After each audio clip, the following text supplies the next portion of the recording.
പ്രിയപ്പെട്ട കുട്ടികളെ, നമസ്കാരം. ഒരു നിമിഷം പ്രാർത്ഥിക്കാം.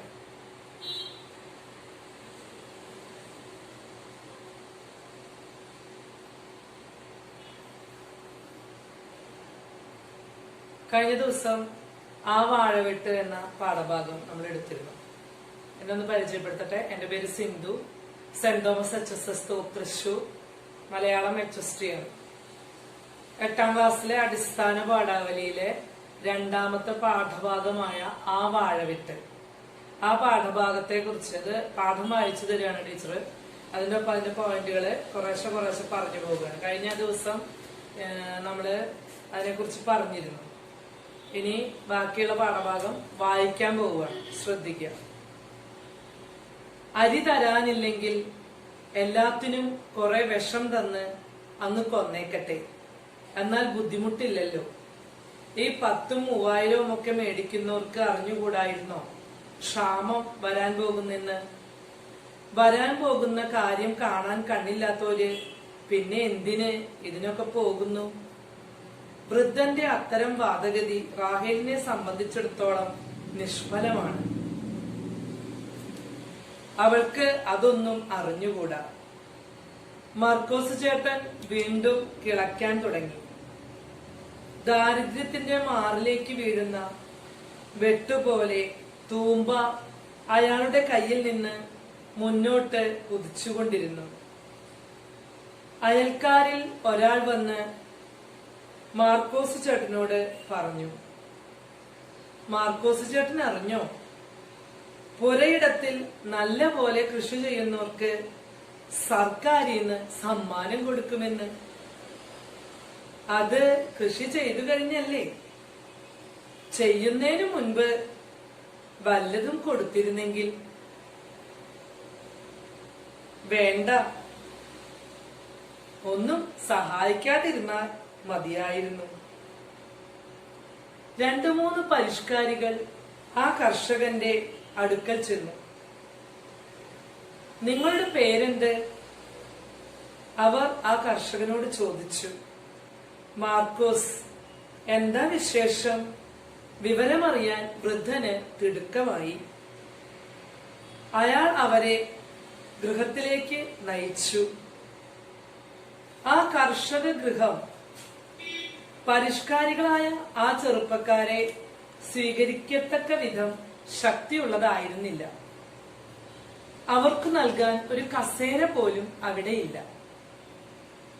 തിണ്ണയിൽ ചിതറിക്കിടക്കുന്ന ചപ്പും കുപ്പയും കൈച്ചുറുക്കോടുകൂടി റാഹേൽ തൂത്തുവാരി. അവൾ അതിഥികൾക്ക് ഇരിക്കുവാൻ ഒരു പായ് നിവർത്തും.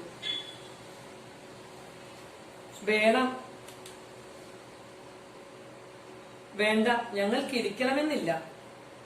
ഇവിടെ വാഴ എത്രയുണ്ട്? അവർ ചോദിച്ചു. ആ ചോദ്യത്തിനു മുൻപിൽ ഇടിവെട്ടേൽക്കുന്നത് പോലെ വൃദ്ധൻ ഞെട്ടിപ്പോയി.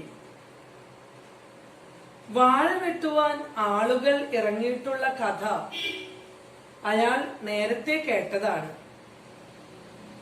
അവരാണ് തന്നെ സമീപിച്ചിരിക്കുന്നത് എന്നറിഞ്ഞപ്പോൾ ആ പാവപ്പെട്ട കർഷകന്റെ ഉള്ളിൽ തീ പിടിച്ചു.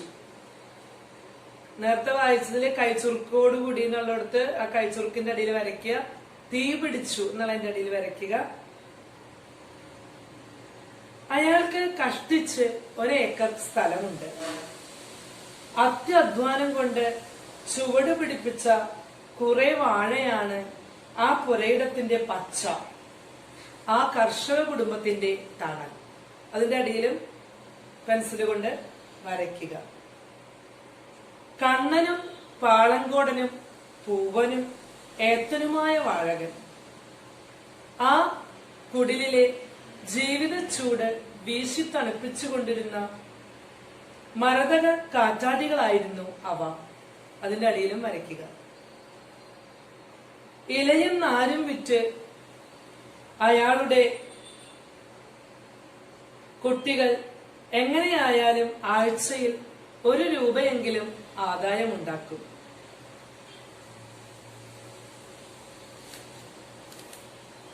പേജ് 12 കേട്ടാ. വെള്ളിയാഴ്ച ചന്തയിൽ പോകുന്നതിന് ഒരു കുലയെങ്കിലും കർഷകന് കിട്ടുകയും ചെയ്യും. അവ വെട്ടുകയെന്ന് വരുന്നതും അയാളുടെ കഴുത്തു വെട്ടുന്നതും ഒരുപോലെ തന്നെ. പറയൂ, എത്ര വാഴയുണ്ട്? അവർ വീണ്ടും ചോദിച്ചു. എനിക്ക് അറിഞ്ഞുകൂടാ, ഞാൻ എണ്ണി നോക്കിയിട്ടില്ല. ഇത്രയും വാഴയുണ്ട്.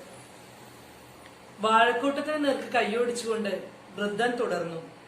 ഇതാണ് എന്റെ അന്നന്നേപ്പം. എന്റെ അന്നന്നേപ്പം. വാഴ വെട്ടാൻ ഓർഡർ പാസ്സായ കാര്യം തനിക്ക് അറിഞ്ഞുകൂടെ? അതിന്റെ താഴെ പേന കൊണ്ട് വരയ്ക്കുക. ഈ വാഴയെല്ലാം വേഗം വെട്ടിക്കൊള്ളണം. അയ്യോ, രോഗമുള്ള വാഴയല്ലേ വെട്ടേണ്ടത്? ഗദ്ഗത കണ്ഠനായ ആ കർഷകൻ ചോദിച്ചു. ഇതിന് രോഗമില്ലെന്ന് തനിക്ക് എങ്ങനെ അറിയാം? താനാണോ ഇതൊക്കെ നിശ്ചയിക്കുന്നത്? ആ ചോദ്യം കേട്ട് ആ വാഴത്തൈകൾ നടുങ്ങിപ്പോയി. ഇതിന് രോഗമൊന്നുമില്ലെന്നുള്ളത് എനിക്കറിയാം. ഞാൻ കൃഷിക്കാരനല്ലേ? അതിന്റെ ഇടയിൽ വരയ്ക്കുക. രോഗമുള്ളത് ഞങ്ങൾക്ക് തിരിച്ചറിയാം. കൃഷിക്കാരനാണ് രോഗം തിരിച്ചറിയാൻ പറ്റുക എന്നാണ് അദ്ദേഹം പറയുന്നത്. അല്ലാതെ പുറമേന്ന് വന്ന ആ പരിഷ്കാരികളായ ഉദ്യോഗസ്ഥന്മാർക്കല്ല കൃഷിയെ കുറിച്ച് അറിയുക. ശരിയല്ലേ? കൃഷി ചെയ്യുന്നവർക്കല്ലേ കൃഷിയെ കുറിച്ച് കൂടുതൽ അറിയുക. എടോ, തന്റെ വകുപ്പും ചട്ടവും ഒന്നും പറയണ്ട. ഇതൊക്കെ രോഗബാധിത സ്ഥലങ്ങളാണ്. ഇതൊക്കെ ഗവൺമെന്റ് ഓർഡറാണ്. താൻ ഗസറ്റ് നോക്കൂ. അയ്യോ, അതെന്തുവാ ഈ ഗജറ്റ്? ഗജറ്റ്. ആ അഭ്യസ്ത വിദ്യർക്ക് ചിരി വന്നു. കോമൺ സെൻസ് പോലും ഇല്ലാത്ത ആ കർഷകന്റെ അടുക്കൽ സംസാരിക്കുന്നത് അവരുടെ സ്റ്റാറ്റസിന് യോജിച്ചതായിരുന്നില്ല. ചിരി അടക്കിക്കൊണ്ട് അവരിൽ ഒരാൾ പറഞ്ഞു, എടോ, ഗജറ്റ് അല്ല, ഗസറ്റ്. ഗസറ്റ് എന്ന് താൻ കേട്ടിട്ടില്ലേ? ഇല്ല. ആ, അത് വായിച്ചു നോക്ക്. സർക്കാർ വകയാ. എന്താ അങ്ങനെ പറഞ്ഞാല്? സർക്കാരിന്റെ നിയമങ്ങളൊക്കെ അടിച്ച് വന്നിട്ടുള്ള ഒരു കടലാസ്, അത്രേ ഉള്ളൂ. അത് ചുമ്മാ കിട്ടുന്നതാണോ? കർഷകനാണ്, ആൾക്ക് അങ്ങനെ ആംഗലേയ വിദ്യാഭ്യാസം ഇല്ല. അപ്പൊ അതുകൊണ്ട് എന്താണ് ഇവര് പറഞ്ഞു പോകുന്നതെന്ന് മനസ്സിലാകുന്നില്ല. വെറുതെ കിട്ടുവോ എന്ന് ചോദിക്കുകയാണ്. ചുമ്മാച്ച വെറുതെ. അതെ, ചുമ്മാ. അയ്യോ, അല്ലാതെ ഞങ്ങൾക്കൊക്കെ അതെങ്ങനെ കിട്ടും? എടോ, അതൊന്നും താൻ അറിയണ്ട. ഒരാഴ്ചക്കകം ഈ വാഴയെല്ലാം വെട്ടിക്കൊള്ളണം. അല്ലെങ്കിൽ ഞങ്ങൾ വെട്ടിക്കും. ഞങ്ങൾ വെട്ടിയാൽ ആ നഷ്ടം കൂടി താൻ കൊടുക്കേണ്ടതായി വരും കേട്ടോ. നിങ്ങളിങ്ങനെ കണ്ണിച്ചോരയില്ലാതെ പറയുന്നല്ലോ. ഉള്ളിൽ നിറഞ്ഞ സങ്കടത്തോടുകൂടി ആ കർഷകൻ തുടർന്നു. ഇതൊക്കെ വെട്ടിക്കളഞ്ഞാൽ പിന്നെ ഞാൻ എന്തു ചെയ്യും? കണ്ണിച്ചോരയില്ലാതെ എന്ന് പറയുന്നത് അടിയിൽ വരയ്ക്കുക, ദയയില്ലാതെ എന്നർത്ഥം. എടോ, ഇവിടത്തെ വാഴയ്ക്കെല്ലാം രോഗമുണ്ട്. അതൊക്കെ വെട്ടിക്കളഞ്ഞുകൊള്ളണമെന്ന് ഗവൺമെന്റിൽ നിന്ന് ഓർഡർ ഇട്ടിരിക്കുകയാണ്. അറിഞ്ഞോ? ഓർഡർ ഗവൺമെന്റിൽ നിന്നായിരുന്നു. അതിന്റെ മുൻപിൽ ആ പാവം കർഷകൻ എന്തു ചെയ്യും? നമുക്കറിയാലേ, നമ്മുടെ എന്തൊക്കെ പ്രശ്നങ്ങൾ നമ്മുടെ മുമ്പിൽ ഉണ്ടെങ്കിലും നമുക്കുണ്ടെങ്കിലും അതൊന്നും നോക്കാതെ ഗൗനിക്കാതെ ഗവൺമെന്റ് ഒരു ഓർഡർ ഇറക്കി കഴിഞ്ഞാല് നമ്മളതനുസരിച്ചേ മതിയാവും. ഇപ്പൊ കഴിഞ്ഞ ദിവസം തിരുവനന്തപുരത്ത് ട്രിപ്പിൾ ലോക്ക്ഡൌൺ പ്രഖ്യാപിക്കപ്പെട്ടു. എന്നിട്ടോ വീടുകളിലേക്ക് എന്ത് ചെയ്യുകയായിരുന്നു? DGP പറയുന്നു, കളക്ടർ പറയുന്നു, ആരും പുറത്തിറങ്ങണ്ട, എല്ലാവർക്കുള്ള ഭക്ഷണ സാധനങ്ങള് വീട്ടിലെത്തിക്കും. എന്നിട്ട് കുറച്ച് പോലീസ് ഉദ്യോഗസ്ഥരുടെ ഫോൺ നമ്പറുകൾ കൊടുത്തു. ആ ഫോൺ നമ്പറുകളൊന്നും വർക്കിംഗ് ആയിരുന്നില്ല. അപ്പൊ എന്തുണ്ടായി? അവർക്കത് ലഭ്യമായില്ല. പിറ്റേ ദിവസമാണ് അതിന്റെ ഒരു പരിഹാരം കാണുന്നത്. പിന്നെ ആ നയം പിൻവലിച്ചു. വീട്ടില് അത്യാവശ്യ സാധനങ്ങൾ വാങ്ങാൻ പുറത്തിറങ്ങാം, കടകൾ 11 മണി വരെ തുറക്കും എന്നൊക്കെ പറഞ്ഞു. പക്ഷെ ഗവൺമെന്റിന്റെ ഒരു ഓർഡർ വന്നു കഴിഞ്ഞാല് അത് കർഷകരായാലും ആരായാലും മുഖം നോക്കാതെ അനുസരിക്കേണ്ടി വരും. എങ്ങനെയാണ് അങ്ങനെയാണ് എന്നൊന്നും പറഞ്ഞിട്ട് കാര്യമില്ല. അതാണ് ഇവിടെ പറയുന്നത്. ഓർഡർ ഗവൺമെന്റിൽ നിന്നായിരുന്നു.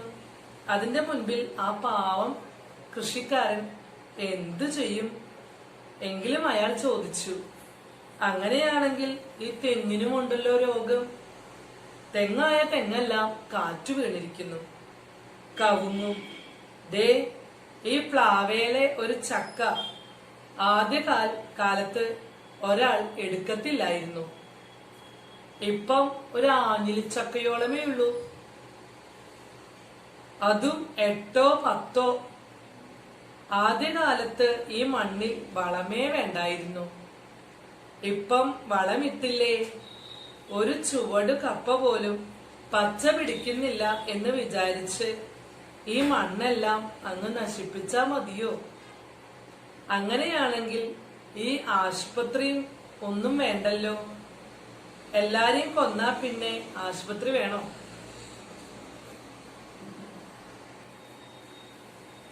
ഇന്നാണോ ഈ വാഴരോഗം? ഇതിനു മുമ്പെങ്ങും ഇതില്ലായിരുന്നോ? ആ വാഴ ഉദ്യോഗസ്ഥന്മാർക്ക് ദേഷ്യം വന്നു. അവരിൽ പ്രധാനി പറഞ്ഞു, എടോ മതി, നിർത്ത്. തന്റെ പ്രസംഗമൊന്നും കേൾക്കണ്ട. വരുന്ന തിങ്കളാഴ്ചക്കകം ഈ വാഴയെല്ലാം വെട്ടി കുഴി കുഴിച്ച് അതിലിട്ട് മൂടിക്കൊള്ളണം. അതിനാണ് ഞങ്ങളെ നിയമിച്ചിരിക്കുന്നത്. 1-2 അല്ല, രൂപ 5000 വീതമാണ് ഗവൺമെന്റിന് ചെലവ്. തനിക്കറിയാമോ? പേജ് 13 വായിക്കുന്നത്. പുസ്തകത്തിൽ നോക്കിയിരിക്കുക കേട്ടോ.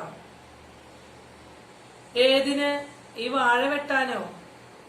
ആ കർഷകൻ ചോദിച്ചു. എന്താ? എന്നാ അത് ഞങ്ങൾക്ക് വല്ല വളമോ വിത്തോ തരാൻ ചെലവാക്കിയിരുന്നെങ്കിൽ. മർക്കോസ് ചേട്ടൻ ആത്മാർത്ഥതയോടുകൂടി പറഞ്ഞു. പക്ഷേ ആ ഉദ്യോഗസ്ഥന്മാർക്ക് അത് പിടിച്ചില്ല. അവർ അവിടെ നിന്ന് സഗൗരവം നടന്നു. കർഷകൻ അവരെ നോക്കി വളരെ നേരം അങ്ങനെ നിന്നുപോയി. നിറഞ്ഞ കണ്ണുകളോടുകൂടി വിഷാദമഗ്നനായി നിന്ന പിതാവിനെ കണ്ട് റാഹേൽ പറഞ്ഞു, അപ്പച്ച, നമുക്കിവിടുന്ന് പോയിക്കളയാം. വല്ല മലബാറിലും പോകാം. കൃഷി ചെയ്യാൻ ഭൂമിയുമില്ല, ചെയ്യുന്ന വകയൊട്ട് ചെയ്യിക്കേമില്ല. അന്ന് ശനിയാഴ്ചയാണ്. ആ അവധി ദിവസം തികയാൻ ഇനി ഒരു ദിവസം കൂടിയേ വേണ്ടൂ. മർക്കോസ് ചേട്ടൻ ആ വാഴച്ചൂട്ടിലേക്ക് നടന്നു. തന്റെ ജീവിതത്തിന്റെ രക്തധമനികളായ ആ ചെടികളുടെ ഓരോ ചുവട്ടിലും ഹൃദയഭാരത്തോടുകൂടി അയാൾ നോക്കി നിന്നു. ആ ദുഃഖിതനിലുള്ള അനുകമ്പയാലോ എന്ന് തോന്നുമാറ് വാഴക്കൈകൾ മന്ദമായി വീശി അയാളെ ആശ്വസിപ്പിച്ചു. അയാൾ ആ ചെടികൾ എണ്ണി നോക്കി.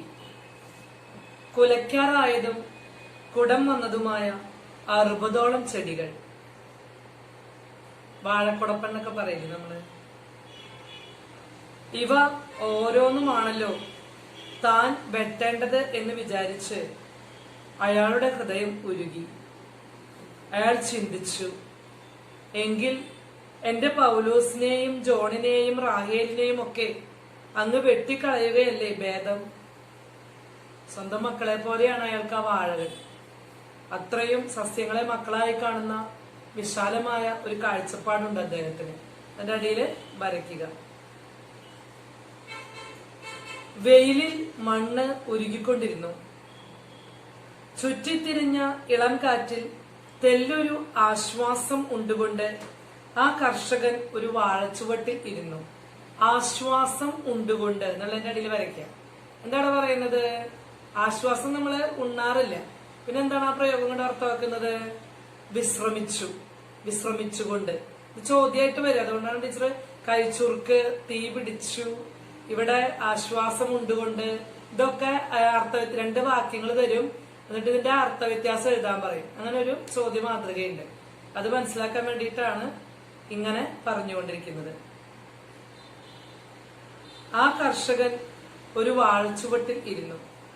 കാൽമുട്ടിൽ കൈമുട്ട് ഊന്നി ആ കൈപ്പത്തി കൊണ്ട് ശിരസ് താങ്ങി അയാൾ അങ്ങനെ ഇരിക്കയാണ്. അയാളുടെ പ്രിയപ്പെട്ട വരിക്ക മാവിലേക്ക് അയാൾ നോക്കി. അതും ഇപ്രാവശ്യം അയാളെ ചതിച്ചിരിക്കുന്നു. അത് ആ മാവിന്റെ മനഃപൂർവം കൊണ്ടല്ല. ഈ കഥയില് നമുക്ക് അത്ര പരിചിതമല്ലാത്ത ഒരു സത്യത്തെ കുറിച്ച് പറയുകയാണ്. മാവ് അയാൾ എങ്ങനെയാണ് ചതിക്കുന്നത്? നമ്മള് മറ്റു പാഠങ്ങളിലൊക്കെ എപ്പോഴും മാവിനെ കുറിച്ച് നമ്മുടെ വീട്ടുമുറ്റത്ത് നിൽക്കുന്ന മാവ് ഫലസമൃദ്ധി ഉള്ളതാണ്, നമുക്ക് നന്മ ചെയ്യണു എന്നൊക്കെ നമ്മൾ പറഞ്ഞു. പിന്നെ എങ്ങനെയാണ് മാവ് ചതിക്കുക? അതിനെ കുറിച്ച് ആണ് ഇവിടെ പറയുന്നത്. ഒന്നാം തരം വരിക്ക മാങ്ങ, അത് നിറയെ കായ്ക്കാറുണ്ട്. ഈ പ്രാവശ്യവും അത് നിറയെ പൂത്തു.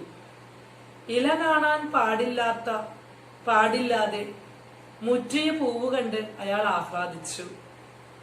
പക്ഷെ നിലാവ് ആ മാവിനെ ചതിച്ചു.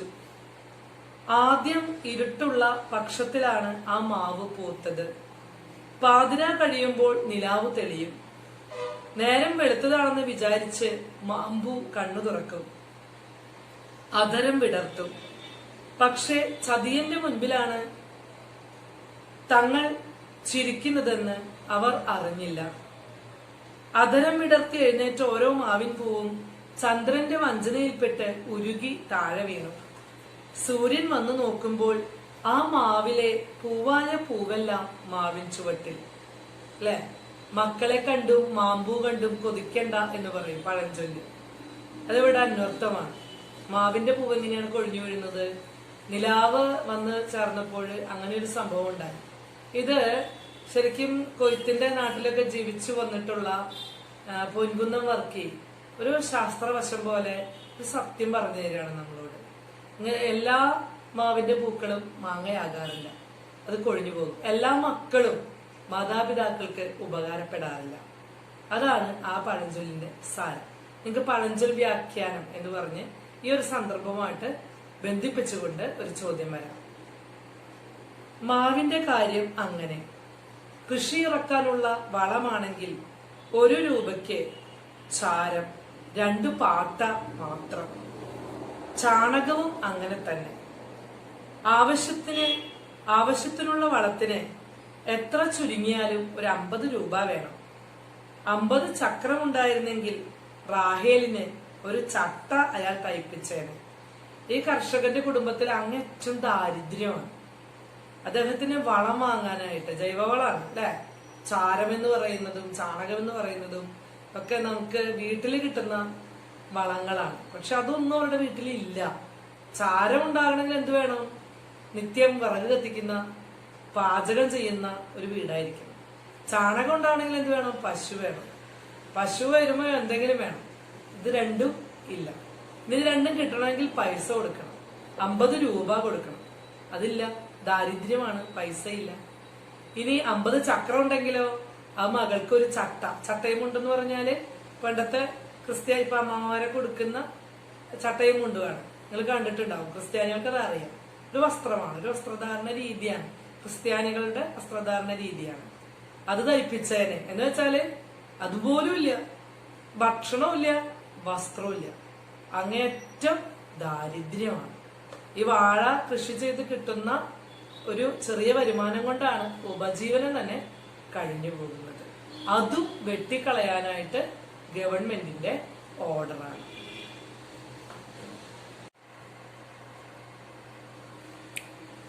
ആ ഇളം കാറ്റിലിരുന്ന് അയാൾ ഒന്ന് മയങ്ങിപ്പോയി. ഭയങ്കരമായ ഒരു സ്വപ്നം. അയാളിങ്ങനെ ഉറങ്ങുകയാണ് അല്ലെ, ഒരു മയക്കത്തിലേക്ക് വീണു പോകും നമ്മൾ. ഒത്തിരി ക്ഷീണിച്ച് മനസ്സൊക്കെ വിഷമിച്ചിരിക്കുമ്പോൾ അറിയാതെ ആ ക്ഷീണം കൊണ്ട് നമ്മളൊന്ന് ഉറങ്ങിപ്പോകും. അതിലൊരു സ്വപ്നം കാണാം. ആ വാഴയെല്ലാം വെട്ടിയിട്ടിരിക്കുന്നു. ചോരയൊലിപ്പിച്ചുകൊണ്ട് ആ ഓരോ വാഴപ്പിണ്ടിയും എഴുന്നേറ്റു നിന്ന് അയാളോട് പറയുന്നു, അല്ലയോ ഉദാരനായ കർഷക, ഞങ്ങൾ പോകട്ടെ. നമ്മെ ഭിന്നിപ്പിച്ചു നിർത്തുകയും വെട്ടിമുറിവേൽപ്പിക്കുകയും ചെയ്യുന്ന ഇന്നത്തെ ഭരണരീതിക്ക് ഉടനെ മാറ്റമുണ്ടാകും. നിങ്ങളുടെ രാജ്യം വരുന്നു. ആ നിതാന്ത സ്വതന്ത്രമായ ഭൂമിയിൽ വെച്ച് വീണ്ടും നമുക്ക് കാണാം. നമസ്കാരം. അതുവരെയായിരുന്നു അയാളുടെ സ്വപ്നം. എന്തിനെ കുറിച്ചുള്ള വിമർശനമാണത്? 1940കളിൽ തിരുവിതാംകൂറിൽ നിലനിന്നിരുന്ന ഭരണ രീതിയെ കുറിച്ചുള്ള അവരുടെ നിലപാടുകളോടുള്ള എതിർപ്പ്, അതാണ് ഇവിടെ പറയുന്നത്. ആ ഭരണരീതി മാറ്റം വരേണ്ടിയിരിക്കുന്നു. നമ്മൾ ഈ അടുത്ത കാലത്ത് പക്ഷിപ്പനി കണ്ടു. ഒരു വില്ലേജിൽ പടർന്നു പിടിച്ച പക്ഷിപ്പനിയുടെ സമയത്ത് അവരെടുത്ത തീരുമാനം എന്തായിരുന്നു എന്നറിയാമോ? അവിടെയുള്ള എല്ലാ വളർത്തുമൃഗങ്ങളെയും കൊന്നുകളയുക. അങ്ങനെ നമ്മുടെ ജീവിതത്തിനും ആയുസ്സിനും വേണ്ടി അവിടെയുള്ള എല്ലാ വളർത്തുമൃഗങ്ങളെയും, കോഴികളെയും താറാവുകളെയും ആടുമാടുകളെയും ഒക്കെ കൊന്നുകളഞ്ഞു. ആ സമയത്താണ് നമ്മുടെ നാട്ടിലൊക്കെ കോഴിക്ക് വില കുറഞ്ഞത്. പക്ഷിപ്പനി പടർന്നു പിടിച്ചപ്പോൾ ആളുകൾ ഭയന്നു. ഒരു സ്ഥലത്ത് പിന്നീട് പക്ഷിപ്പനി പടർന്നു പിടിക്കുകയുണ്ടായില്ല. കോവിഡിനെ നിയന്ത്രിക്കാൻ നമുക്ക് ആയുധമില്ല. ഇവിടെ 1940കളില് ഈ വാഴയ്ക്ക് രോഗം വരുമ്പോൾ രോഗമുള്ള വാഴ വെട്ടിക്കളഞ്ഞാൽ പോരെ എന്നാണ് ചോദ്യം. രോഗമുള്ള വാഴ, എങ്ങനെയാണ് വാഴയ്ക്ക് രോഗം വന്നത്? അതിനാവശ്യമായ പരിചരണം കിട്ടുന്നില്ല, വളം കിട്ടുന്നില്ല, ആവശ്യമായ വെള്ളം. അവസാനം സമ്മാനം കൊടുക്കുന്നതിന് മുൻപ് എന്തെങ്കിലും ഒരു സബ്സിഡി തുകയൊക്കെ ആ കർഷകന് അന്ന് കിട്ടണമായിരുന്നു. ഇന്ന് സ്ഥിതിയൊക്കെ മാറി മറിഞ്ഞു അല്ലെ? ഇന്നലത്തെ മനോരമയുടെ പത്രത്തിലെ മുഖപ്രസംഗമുണ്ട്. റബ്ബർ കർഷകർക്ക് ഇമെയിൽ വ്യാപാരം വേണം എന്നാണ് അതിന്റെ ആശയം. അപ്പൊ ഇന്ന് വളരെയധികം രാജ്യം പുരോഗമിച്ചു. ഇന്ന് പ്രശ്നമില്ല. ഇന്ന് 2020ലാണ് നമ്മൾ നിൽക്കുന്നത്. ഓരോ തരത്തിലുള്ള കൃഷിക്കും വിപണി കണ്ടെത്തേണ്ടിയിരിക്കുന്നു. കൃഷി വിപുലമായി നടത്താനുള്ള സബ്സിഡികൾ സർക്കാർ കൊടുക്കുന്നുണ്ട്. എത്രത്തോളം ഫലവത്താണ് എന്നത് കണ്ടറിയണം. മർക്കോസ് മാപ്പിളെ അയൽക്കാരൻ ഗോപാലൻ നായർ വന്ന് ആ സ്വപ്നക്കാരനെ ഉണർത്തി. എന്താ വാഴച്ചുവട്ടിൽ വന്നിരുന്ന് ഉറക്കം തൂങ്ങുന്നത്? ഓ, ഒന്നുമില്ല, കാറ്റുകൊണ്ട് ഞാനിവിടെ ഇരുന്ന് ഒന്ന് മയങ്ങിപ്പോയി. അറിഞ്ഞോ, തെക്കേടത്തെ വാഴയായ വാഴയെല്ലാം വെട്ടി. വള്ളിക്കാട്ടെ മമ്മദ് മേത്തറുടെ വാഴയും വെട്ടി. എന്റെ വാഴയും ഞാൻ വെട്ടാൻ പോകുകയാ. താൻ എന്താ വെട്ടാത്തത്? വെട്ടിയില്ലേ? അവരും ഒന്ന് വെട്ടിക്കൂ. ആ ചെലവിന് പിന്നെ ഈ കുടില് കൂടെ ജപ്തി ചെയ്യും. എന്തു ചെയ്യുന്നടോ? വരുന്നതൊക്കെ നമുക്ക് അനുഭവിക്കാം. ആ തിങ്കളാഴ്ച വളരെ നേരത്തെ തന്നെ സൂര്യൻ ഉദിച്ചു. സാധാരണ മർക്കോസ് ചേട്ടൻ വാഴയ്ക്ക് വെള്ളം കോരിക്കഴിഞ്ഞേ സൂര്യൻ വരാറുള്ളൂ. അയാളുടെ കിടക്കപ്പായിൽ അന്ന് വെയില് കയറി. ആ പരവശൻ ഉണർന്നു. ഇടത്തുവശത്ത് നിന്ന പുളിയിലിരുന്ന് ഉപ്പൻ ചിലച്ചു. ചെമ്പോത്താണ്. കണ്ണുകൾ തിരുമ്മിക്കൊണ്ട് ആ കർഷകൻ മുറ്റത്തിറങ്ങി. അയാളുടെ അനുജൻ വർഗീസ് ദൂരെ നിന്ന് നടന്നു വരുന്നു. 1 മൈൽ അകലെ നിന്ന് ആ സഹോദരൻ ഇത്ര രാവിലെ തിടുക്കത്തിൽ നടന്നു വരുന്നത് എന്തെന്നറിയാൻ മാർക്കോസ് ചേട്ടൻ വെമ്പൽ കൊണ്ടു. ചേട്ടാ, തഹസീൽദാർ യജമാനനുമൊക്കെ ഇന്ന് ഇങ്ങോട്ടാ. വേഗം ഈ വാഴയൊക്കെ വെട്ടിക്കോ. വന്ന പാടെ തന്റെ ചേട്ടനെ വർഗീസ് മുന്നറിവ് കൊടുത്തു. അയാളുടെ വാഴയും അന്ന് തന്നെ വെട്ടി തീർക്കണമായിരുന്നു.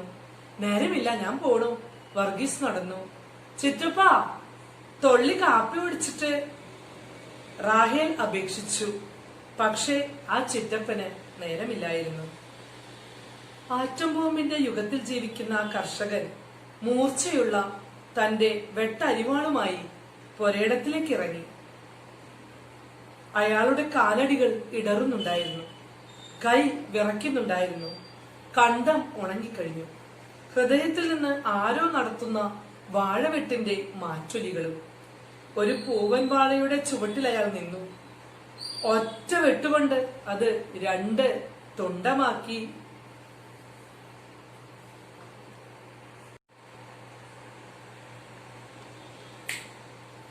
പേജ് 15 എടുക്കുക.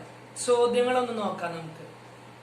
ഒന്നാമത്തെ ചോദ്യം: അത്യാധ്വാനം കൊണ്ട് ചുവട് പിടിപ്പിച്ച കുറെ വാഴയാണ് ആ പുരയിടത്തിന്റെ പച്ച, ആ കർഷക കുടുംബത്തിന്റെ തണൽ. മണ്ണിനോടും കൃഷിയോടുമുള്ള മർക്കോസിന്റെയും റാഹേലിന്റെയും ആഭിമുഖ്യം ഈ വരികളിൽ തെളിയുന്നുണ്ട്. വിശകലനം ചെയ്യുക. എങ്ങനെയാ നമ്മൾ അതിന്റെ ഉത്തരങ്ങൾ പറയാൻ? നേരത്തെ നമ്മള് അടിയിൽ വരച്ചിട്ടുണ്ട്. ഒപ്പം മറ്റെന്ത് ചെയ്യേണ്ടതുണ്ട്? ഏത് പേജിലാണ് അതെന്ന് നമുക്കറിയാം അല്ലെ? നേരത്തെ നമ്മള് വായിക്കുകയും പറയുകയൊക്കെ ചെയ്തു. ഉത്തരങ്ങള് കണ്ടുപിടിക്കുക.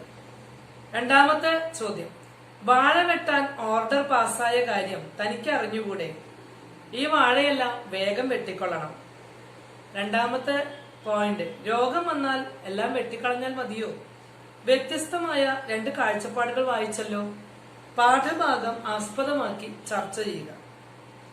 ചോദ്യം 3, മക്കളും മണ്ണും വാഴകളും മാർക്കോസിന് ഒരുപോലെയാണ്. ഈ പ്രസ്താവന വാഴവെട്ട് എന്ന കഥാസ്പദമാക്കി വിലയിരുത്തി കുറിപ്പ് തയ്യാറാക്കുക. അടുത്ത ചോദ്യം, ചോദ്യം 4, കൃഷി പ്രമേയമായി വരുന്ന കഥകൾ ശേഖരിച്ച് കഥയരങ്ങ് സംഘടിപ്പിക്കുക. അപ്പൊ നമുക്ക് നോക്കാനുള്ളത് എന്തൊക്കെയാണ് ഇതിലെ കാര്യങ്ങൾ? അപ്പൊ ആഭിമുഖ്യത്തെ കുറിച്ച് പറഞ്ഞു അല്ലെ?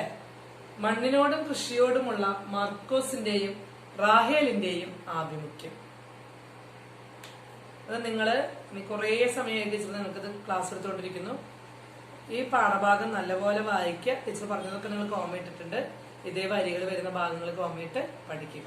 ക്ലാസ് ഇവിടെ അവസാനിക്കുന്നു. നന്ദി, നമസ്കാരം. ഒറ്റ വെട്ടുകൊണ്ട് അത് 2 തുണ്ടമാക്കിയിരുന്നെങ്കിൽ അതിനാണ് അയാൾ ചെന്നിരിക്കുന്നത്. പക്ഷെ അയാളുടെ കൈ ഉയരുന്നില്ല.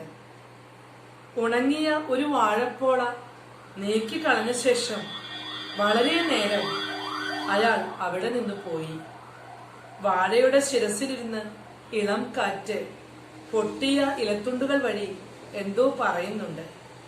കവിൾത്തടം വാഴപ്പിണ്ടിയിൽ അമർത്തി നിന്ന് ആ കർഷകൻ കരഞ്ഞു. ഇന്നുവരെ അയാൾ ആ വാഴച്ചുവട്ടിൽ ഒഴിച്ചിട്ടുള്ളത് ജലവും വിയർപ്പു തുള്ളികളും മാത്രമാണ്. അന്ത്യദിനത്തിൽ അയാൾ ഇതാ തന്റെ വിലയേറിയ കണ്ണുനീർ തുള്ളികളും അതിന് നൽകുന്നു. ശിരസിനു മുകളിൽ പടർന്ന് നിരന്നു നിന്ന വാഴക്കൈകളിൽ അയാൾ കൈയോടിച്ചു. 14 തണ്ടെങ്കിലുമില്ലാത്ത വാഴ ആ പുരയിടത്തിലില്ല. ആ തണ്ടുകൾ അയാളുടെ വിരലുകളിൽ വെണ്മയുടെ ലേപനം ചേർത്തു. വരയ്ക്കുക. ഇവിടെ നിന്നാലോ, ഇങ്ങനെ നിന്നാലോ? അയാൾ ചിന്തിച്ചു. ഒരു വിധത്തിൽ വെട്ടരിവാൾ അയാൾ ഉയർത്തി. ഒറ്റ വെട്ട്. വാഴപ്പിണ്ടി ക്ഷണത്തിൽ പിന്നിട്ട ശേഷം അരിവാൾ ചുണ്ട് ആ കർഷകന്റെ ഇടത്തെ കാൽമുട്ടിലേക്ക് കുതിച്ചു. കട്ടൻ കാപ്പിക്ക് റാഹേൽ പിതാവിനെ അന്വേഷിച്ചു. അത് ആറിത്തണുത്തു. ആറിത്തണുത്തു തന്നെ ഒരിടത്ത് അവളുടെ പിതാവും കിടക്കുന്നുണ്ട്. മാറിൽ തല്ലി കരഞ്ഞുകൊണ്ട് അവൾ വാഴച്ചുവട്ടിലേക്ക് ഓടി. അന്ന് ഉച്ചതിരിഞ്ഞപ്പോൾ വാഴവെട്ടുകാർ ആ പുരയിടത്തിൽ കയറി. രോഗബാധിതമായ സ്ഥലത്ത് ഒറ്റ വാഴയെങ്കിലും ശേഷിക്കാതിരിക്കാൻ അവർക്ക് നിർബന്ധമുണ്ടായിരുന്നു. വലിയ കുഴിയുണ്ടാക്കി ആവുന്നത്രയും അവയത്രയും അവർ കുഴിച്ചിട്ടു. മാർക്കോസ് ചേട്ടൻ ആശുപത്രിയിലായിരുന്നു. പിതാവിന് കുടിക്കുവാൻ ഒരു കരിക്കിനു വേണ്ടി റാഹേൽ വീട്ടിലെത്തിയിരിക്കുന്നു. വാഴ വെട്ടുകയാൽ മരുഭൂമിയായി തീർന്ന പുരയിടം കണ്ട് അവൾ മാറിൽ തല്ലി. കൃത്യനിർവഹണത്തിന് ശേഷം ആ ഉദ്യോഗസ്ഥന്മാർ യാത്ര തിരിച്ചു. എന്റെ പിതാവിനും രോഗമുണ്ട്, അദ്ദേഹത്തെ കൂടി നിങ്ങൾ വെട്ടി മൂടുക. ഒരു സിംഹിയെ പോലെ തഞ്ചെടുത്തോടുകൂടി റാഹേൽ പറഞ്ഞു. അവളുടെ കയ്യിൽ ഒരു കരിക്കുമുണ്ട്. ഓ പെണ്ണെ, മരം കയറി. തെരഞ്ഞെടുത്ത കഥകൾ പൊൻകുന്നം വർക്കി. കഥ ഇവിടെ അവസാനിക്കുന്നു.